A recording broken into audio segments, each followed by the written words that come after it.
Hey everybody, welcome back to Drug Talk. As always, I'm your host, Garrett Campbell. Today we're going to be discussing a medication known as Amoxicillin. Its brand name is Amoxil. And before I talk about the medication itself, just keep in mind that this channel is for information purposes only and not to be used as a source for recommendations for your personal health care. And quickly, if at any time during this video you find this information to be valuable, please consider leaving a like on the video, as it would really help me with the YouTube algorithm.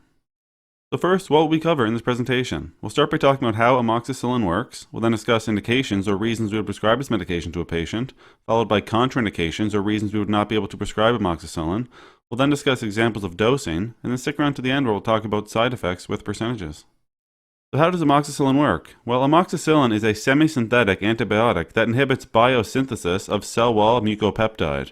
It has a broad spectrum of activity against both gram-positive and gram-negative organisms. In terms of indications or reasons we would prescribe this medication to a patient, we may see it used for ear, nose, and throat infections, as well as with other medications used to treat H. pylori gastrointestinal tract infections. Infections of the skin and subcutaneous tissue may be treated with amoxicillin, as well as sinusitis.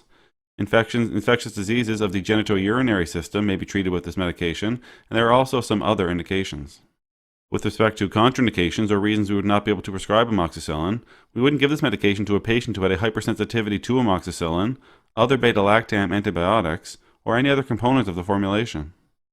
Now what about dosing with amoxicillin? So as an example, if we were treating an infection of the skin or subcutaneous tissue and it was mild to moderate, we may see 500 milligrams orally every 12 hours or 250 milligrams orally every 8 hours.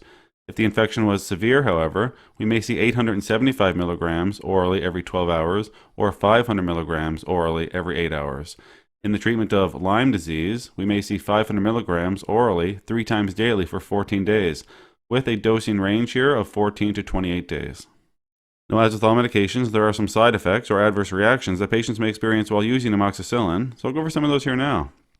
Greater than 1% of patients may experience a rash, while diarrhea may happen up to 8% of the time. Again, greater than 1% of patients may experience nausea or vomiting, and a headache may happen up to 7% of the time. Now, some more rare but serious side effects would be Stevens-Johnson syndrome, toxic epidermal necrolysis, or Clostridium difficile associated diarrhea. That's all we're going to talk about today with amoxicillin or Amoxil. As always, I'm very thankful you took the time to come by and watch one of my videos.